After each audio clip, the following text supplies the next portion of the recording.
কে প্রথম প্রার্থী তালিকা ঘোষণা করতে পারে তা দেখার জন্য অধীর আগ্রহে অপেক্ষা করছে বাংলার রাজনৈতিক মহল।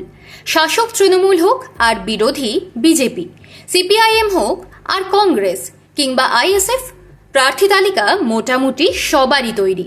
ভোটের নির্ঘণ্ট ঘোষণা করা হলেই 294টি আসনে কার দল কাদের প্রার্থী হিসেবে ময়দানে নামাচ্ছে তা প্রকাশ হয়ে যাবে।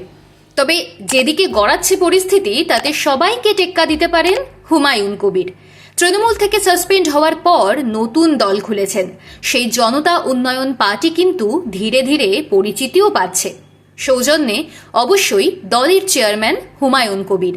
পোড় খাওয়া রাজনীতিক জানেন কিভাবে প্রচারের আলো ঘুরিয়ে দিতে হয়। শুধু তাই নয়, হুমায়ুনের জানা আছে ভোটের ময়দানে লড়াই কিভাবে করতে হয়। তাই বঙ্গ রাজনীতির অনেকেই তাকে আসন্ন বিধানসভা নির্বাচনে অন্যতম ফ্যাক্টর বলে মনে করছেন। বিশেষ করে সংখ্যালঘু ভোটে যে থাবা বসাতে চলেছেন তিনি, তা নিয়ে সন্দেহ নেই। হুমায়ুন এমনিতে আগ্রাসী চরিত্র, ডিফেন্সিভ নয়, অ্যাটাকিং খেলতেই ভালোবাসেন। কেউ তাকে নিয়ে মন্তব্য করলে পাল্টা দিতে ছাড়েন না। সেই হুমায়ুন শেষবেলায় ছুটে বেড়াচ্ছেন রাজ্য জুড়ে ভোটের অঙ্ক সাজাতে। একসময় অধীর চৌধুরীর ছায়াসঙ্গী, কংগ্রেস, বিজেপি, তৃণমূল সব দলেই আসা যাওয়া করেছেন, ফলে রাজনীতির সব খেলাতেই তিনি অভ্যস্ত। এই হুমায়ুন যে শুধু মুর্শিদাবাদে আটকে থাকবেন না তা আর নতুন করে বলার অপেক্ষা রাখে না। বীরভূমের ইলামবাজারের নবগ্রামে এক ইফতার অনুষ্ঠানের আয়োজন করা হয়। স্থানীয় বহু মানুষ ও সমর্থক সেই অনুষ্ঠানে অংশ নেন। তৃণমূল ছাড়ার পর এই প্রথম অনুব্রত মণ্ডলের এলাকায় পা রেখেছেন হুমায়ুন। সেখানেই কিন্তু স্পষ্ট করে দিয়েছেন জেইউপির প্রার্থী তালিকা তিনি দ্রুত ঘোষণা করতে চলেছেন। সপ্তাহ দুয়েক ধরে হুমায়ুন অক্লান্ত পরিশ্রম করছেন তার নতুন দলকে দাঁড় করাতে। অনেক মানুষ তার দলে নামও লিখিয়েছেন। সেই জনতা উন্নয়ন পার্টির চেয়ারম্যান জানিয়ে দিয়েছেন 10ই মার্চ তিনি প্রার্থী তালিকা ঘোষণা করবেন।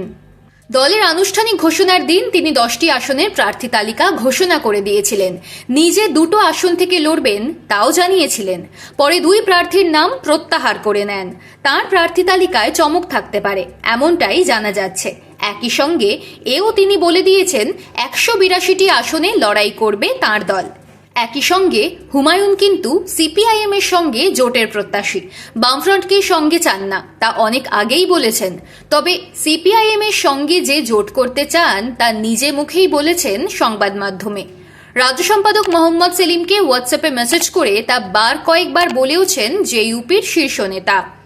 সেই সঙ্গে আইএসএফকেও পাশে চান। বীরভূমে গিয়েও সিপিআইএম এর সঙ্গে জোটের আশা ছেড়ে দিচ্ছেন না তা বলে দিয়েছেন হুমায়ুন। বলেছেন বামফ্রন্টের সঙ্গে জোটের সম্ভাবনা নেই, তবে আইএসএফ এর সঙ্গে সমঝোতা এবং সিপিআইএম এর সঙ্গে আসন সমন্বয়ের সম্ভাবনা রয়েছে। প্রশ্ন হলো হুমায়ুনের ডাকে কি আদৌ সাড়া দেবে সিপিআইএম?